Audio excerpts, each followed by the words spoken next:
أنا سيقول يوانا سيقول سنقصني تمام أكتي إلماك كيتلي تمام إلماني قبل جتة ما أنا جالتي تيتل إنت جالتي نتيجة سندوب بسني ما كنت سندوب بسني أنا تسيقول نأكل أتيس أنا أرجي نقرتي جرتا غنا نأكل على نبرو تيس وين أنت تمام يواني في إجازة من إجازة جتي جادا تمام ودو تقولت لي تطلعون ولتو دوغان جرتو أني أرجين هريرو تكون تنكبو أرجيدان هريرو تكون غرب بجوفيس كأيك كانوا ولين دفنين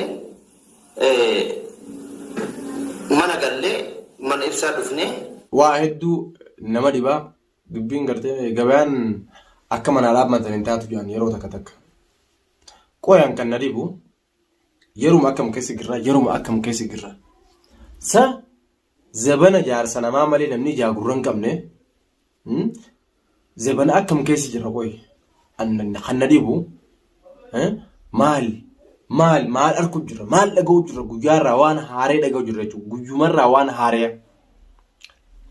maali onni haareenii tunoo hay daanuu walii galtaniitum jechuudha akka gartee gurbaan kun maatii isaa keessaa bu'u mala dha'u jirtan abdii waan abdattu rabbi si haa dhorku shuuf waan siimaan siifi kaaliftii tanallee maqaa isinlee hamuun fedhuuti rakkoon isin gurbaa kanarraa qabdan maali akka dhuunfaatti rakkoon dhimma dhuunfaadhaa waan isin godhata kallee hin qabu nagaan ilmaan isaa guddifatu jira amma immoo gad deebitee haasoo dila kana michiyoon tuna haasoon isiidha maalirraa kan ka'e eeywa osoo madaan tun nun fayyin madaa biraa irra nu dabaluudhaaf maali yaaliin isin godhu dilli kun hundinuu naaf hin galle onni kun maaliif ta'uu danda'e kun hundinuu maaliif kun hundi maaliif ta'a urjii maalii miti ati dukkanooytu abaaramtu gartee miti tan gartee ganamaan dhagaa hojaafaarra kaanii gallakkisan ta gartee abdalqaadir eegee michiire an namni gartee nuti akka itti haa jirruu fi akka harku jirru garagara guyyaarra waan haaree dhaguu jira nu ajaa'ibee namnummaan kukuutuun nu ajaa'ibee nulleen isin ajaa'ibne tamam hedduu takka nama rakkistan rakkoon isin gurbaa kanarraa qabda yoo jiraattanii sa jaalala hoggaa jettanii tun jaalala osoo hin ta'in jaalala fakkeessitanii dhiibbaa nama tokko irratti godhuudha zadee gartee karaa haaree ittiin gartee miti nama tokko jaalala fakkeessanii nama tokko ittiin miidhan jechuudha kun malee jaalala miti tamam karaa itti gartee miti sihirii fakkeessanii nama tokko nama duraan hijaasi godhee itti hijaasan itti irraa baattu malee karoorri ammaan tana deemaa jiru kuni karoora gartee namni jaalalaaf akkanis godhu miti namni si jaalatu gizuma waan hamtuu si yaadu hin qabu namni si jaalatu tokko namni si jaalatu waan ati qabdu wajjin si jaalata an nama jaalalaaf deemu osuma silaa dhugatti jaalala dhugaa san ibsaarraa qabaatanii ilmaanuma isaati wajjin jaartuu mana isaati wajjin jaartii lama faana warra obboleessa qiyya khalaas jaaladheetiin jira an jaartiitillee hiiki isiin hin jawutiti lama faana godhadhu yoo dhuguma sanitti jaalala gartee miti isa saniif khayaadan taate isa saniif kan gartee haadoodan taate jireenya isaa ka fuulduraatiif isa sanii hojii jiraachuudhaaf dhuguma sanitti kan kaayyoo qabaatan yoo taate ilmaan isaatii fi jaartum isaa sanii wajjin jaalattee yaada kana dhiyeessuu fi danda'ee qabdi namni kun amma immoo nama isaan dura jiru kana namni isaan dura jiru kun maali dhalaa akka isaanii bultii keessa jira dhalaa har'a keessa jirtu har'a keessa isaanirraa gabbaasiiti anaa karraa tana ol seena jechuun kun hin dhageenye gaa karra lamaffaatiin ta'a jechuun mana geenye keefitti nama kana mana kana keessa jiru narraa gabbaasii anaa ol seena bar wajjin jiraachuun bari wal dandeenyee wajjin jiraannaan takkaas gaariidha. Jaartiin jaarsa nama fuusifti beeka dhugaa jechuun waan jiraatiti.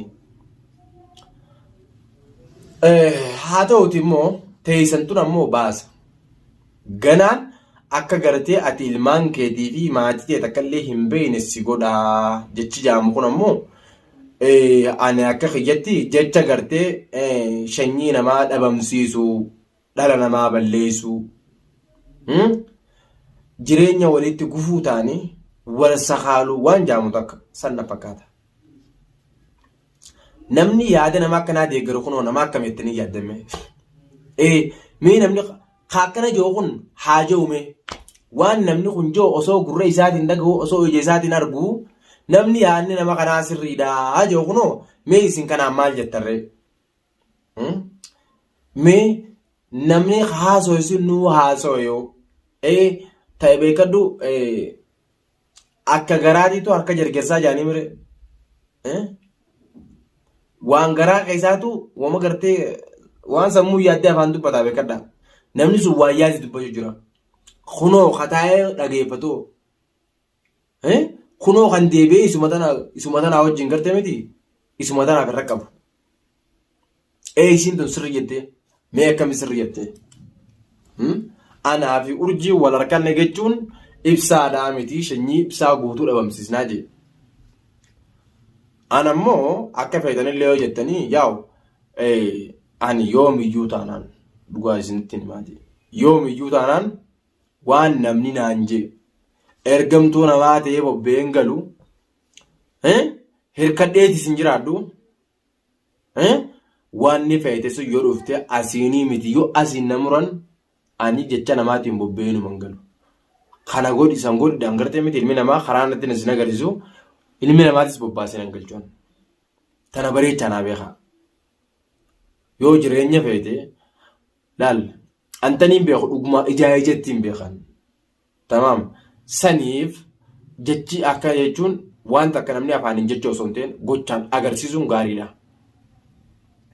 Kana hundaa'u namni tokko ifuma agartee miti haal duree kana hunda mijjeessee deebi'ee nama biraa komachuun kunifiifuu tuffii nama sanirraa qabduu fi jibbaa nama sanirraa qabdu agarsiisuu jaama.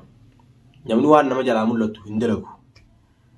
Waan nama jalaa mul'atu dubbii dirree teessu namni ilmi namaa hin dalagu. Namni sammuun isaa banaadha. Namni gartee sammuun isaa faayyatta. Beekaa tana sirriitti. Ani immoo waan kana hundi osoo achi ilaalee harkuu hin fudhadhu. Hin fudhadhu. Dhimmiti kuni dhimmiti obboleessa kiyyaa akka dhimma kiyyaatti ilaala. Kaleessa dhimmi kun dhimma kiyyaa jee itti tumamee itti miidhamee as ga'ee arraan tana maal laan labdii jee keessaan ba'u. Yoo haa jalqabumaan hin seenne eegaan seen immoo hamtuus toltuus waa hundaa'u wajjin qooddachuu jirra waan ta'eef arraas taanaan boruusi ani osoo gartee maallaqaa miti waan feetan lafa tana kana haftanii osoo gartee waan feetan na nyaachistanii osoo gartee waan feetan naaf gootanii ani kanuma duraaniiti. Dhugaa irratti abbaa fedhee utaanaan wajjin deema. Abbaan dhimma irraa qabu sanii dhimmisa san gartee miti dhimma dhugaa yoo taate hariiroon teenya san waan dhugaa irratti namaa wajjin hin deemu. Saa takkaaf waan dhugaa irratti si hojii waan dhugaa sanniin haasa'u. Tamaam achi boodatti immoo akka duraanitti bifa jijjiirradhee bifumti jira duraan sanittiin deebi'ee jettee gaafaatti bifa jijjiirrattee ani bifti tarmaa takka waan taateef bifaan jira waan hin qabneef asumattiin si gara dhaabbadhe jechuudha. Nam barbaachisu. Atiis tajaarsa namaa ni maraachaa ni dhabamsiisaa maaliin godhaa jettu jaalalaa miti naasima yaa obboleettii si haa qajeelchu. Yoo sillee qajeelchu baate sitti haa qajeelchu hagame isaa waa lameen keessaa takka dhabdu. Jaalala hin qabduuf dhibbaan dhibbatti isaaf jaalala hin qabdu. Akka ati isaaf jaalala san hin qabaanne jecha keetiitu si hima. Gocha kee hin garre immoo. Laal jecha keetu si hima. Akkamitti yoonaan jettee nama jaalatan tokko waan gaarii hawwaniif. Nama jaalatan tokko bakka gaariidhaan filan waan gaarii hin filan. Namni jaalatan tokko ija akka ijaati jechuudha. Bakka irraatuu itti hin qabdu. Dhuguma sanitti yookaan jaalatu taate. Siigalaa jirana fakkaati. Saniifuu osoo isa jaalattee hamtuu itti yaaduu dhiisiti. Nama hamtuu isaa dubbatuu arguu dhiisi gurraanuu yoo dhageesse daqiiqaa 5 nama waa'ee hamtuu namaatti jaalatu dubbatu daqiiqaa 5 miti sookandii 5 jedha geeffachuu dandeessu. Hanganuma dubbii dhugaa ta'uun dhaabe jechumatti. Siin jaaladhee akkasiin si godhee maareen si godhee akkasuma mukaan si horsiisaa gartee miti fooqiin si horsiisaan sun kijiba. Siin jaaladheen dhugaa yoo taate siifin du'aan kijibu. Dhageesse gurra bane dhageeffadhu. Tamam ate karaan gabaabduun ta'e gabaabinni kee gartee miti sirraa hin gabaabsaan ulee fi dubbiin gabaabduu tolti gaadheeti. Karaan ammaa ijamu jirtu kuni karaa dheeraadha. Sin fayyadu. Akka haarayaatti waan dhumatee if duuba deebisuu jirtan. Amma immoo xaxxii jijjiirratanii xaxxii gara kanaan as deemuu jirtan jechuudha. Dhaabbadhaa. Atii fi abdiinis dhaabbachuu qabdan amma. Abdii urjii dhaabbadhaa. Isin gaa waan hin jirre takka walirra hin keenyu. Rabbiin dhugaarraa harrabanii waan ta'eef. Abdii atiis dhaabbadhu obboleessa qiyye si gaatiti.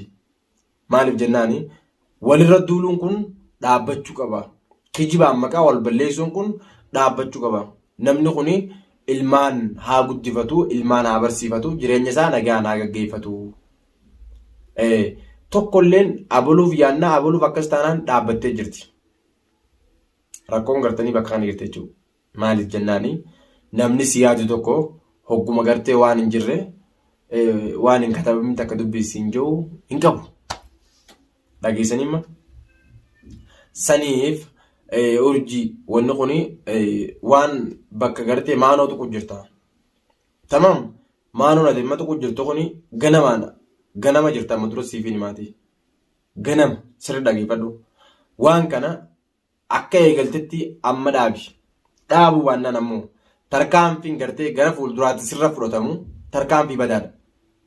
Dhimmi kun dhimma ajjeechaati. Dhimma gartee jireenya namaa diiguuti. Nama jaalatu tokkoof yoomiyyuu taanaan jireenya keetiin si dhabamsiisaa ilmaan keetiin si wallaalchisaa jechi jaamuu nama jaalataniif jecha akkanaan quudhu ilmi namaa irra deddeebiin sitti baate. Nama jaalatan waan gaariin fedhan waan gaariin hawwaniif nagaya hawwaniif addunyaa kanarraa maaltu gaarii jennaan nagayaa jaan wanni akka nagayaa gaarii waan hin jirreef achi dhaabbadhaa isin hundinuu isin gaatee kijibaan bultii namaan diiginaa kijibaan maqaa waliin balleessinaa. Jaalaltee ati ibsaaf qabdus hin jirtu soba. Osoo jaalattee ilmaan isaa wajjin jaalatte jaartum isaa tanaa wajjin jaalatte. Isii tanarraa gabbaasii ana fuudhi jechi jaamu hin jiru. Silaa jaalalluun dhugaa san qabaatteefi. Si jaaladheetiin jiraate buleessa kee jaartii lammaffaa leeyyaatu na godhadhuun takka numa jirti dhageenye. Tana gabbaasii anaa ol seenaa. Boo bakka kana wayima saraa mootummaati moo wayi aangoodhaa miti barbultiin. Tataan gartee gabbusanii taan ol baasan. Dhaabbadhu asumas sigaa obboleetii. Tanaaf wanni darsa facaaftee olii gad fiigdu hin jirtu. Wanni darsa gartee facaaftee qabaa ganna dhiisaa hattuuf hin jirtu. Harkattee tokko haaqee keetii kan gartee horoofa namuu dhufe fakkaatu argattee. Abdiin hoggaa namni haaranii dhufee haaree kana jala fiigaa. Hoggaa namni kun fiigee duroo qotee jalaa deebi'eetuma bakka itti dhiisa deebi'a. Amaluu abdii ta'uun. Hanga dandeessu fiigii gaafa gartee namni sun si galaafatee ni deebita akka deebituun si beekaate. Sun akkasii tan jireenya namaa keessa jirtan ammoo dhaabbadhaa asumatti ani kanaa wajjin wal naqabsitanii ergamtuu keessanii fi gartee miti dalayduu keessa na godhachuu yoomiyyuu tanaan dandeessan dhiifama wajjin hanganumaan isin jechuu barbaada. Tataanii mootii deemnaa wanni kun arraan boodatti dhaabbachuu qabdiin isin hin jaan nagaan naa tura.